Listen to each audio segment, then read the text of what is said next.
Welcome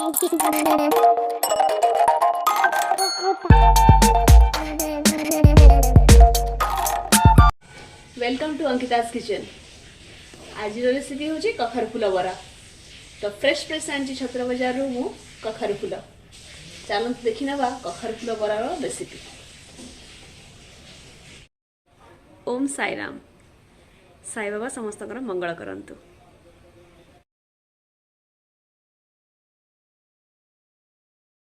कखारु फूल Brar recipe मु 10-12 कखारु फूल, किछि हल्दी गुंड, जीरा गुंड, लंका गुंड, स्वाद अनुसार लुण,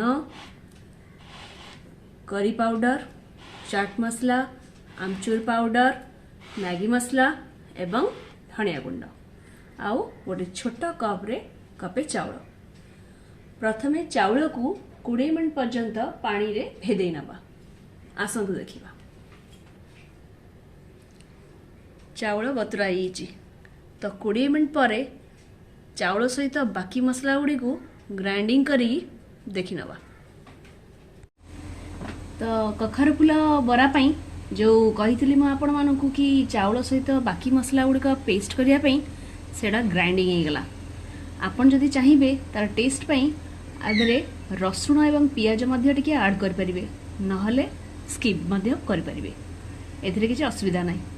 तापरे एई ग्रेवी रे कखारु फूल गुड़ी पकाई ताकू भाजी नवा। आसंतु प्रथमे गैस ऑन करी तापरे गोटे तावा गरम कर नेबे। तादरे किछि सोरिष तेल पके देबे।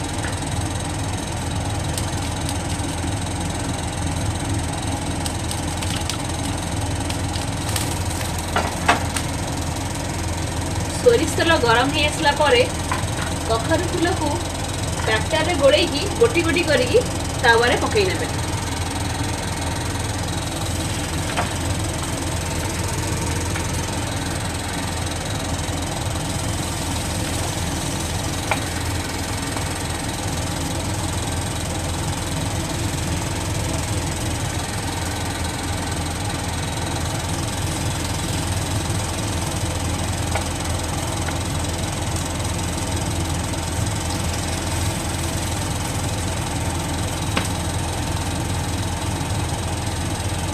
तापर आपको गोटे पट साइड लाइट ब्राउन हुआ पर्यंत छाड़ देवे।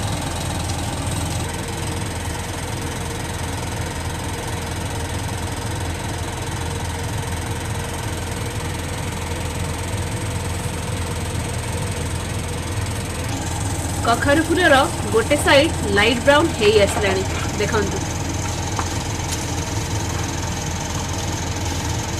तो या को गोटी गोटी करी उल्टे नवा। पुणी एपट साइड को ब्राउन हुआ पर्यंत छाड़ दवा।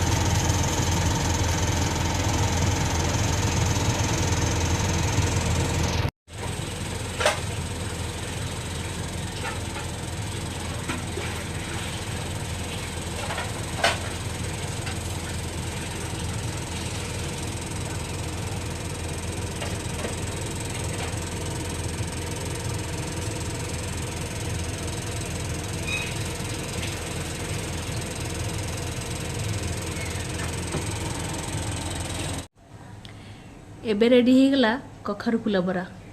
आपण या को घरे तैयारी करंतु एवं मते कमेंट सेक्शन रे जणांतु केमिति लागिला।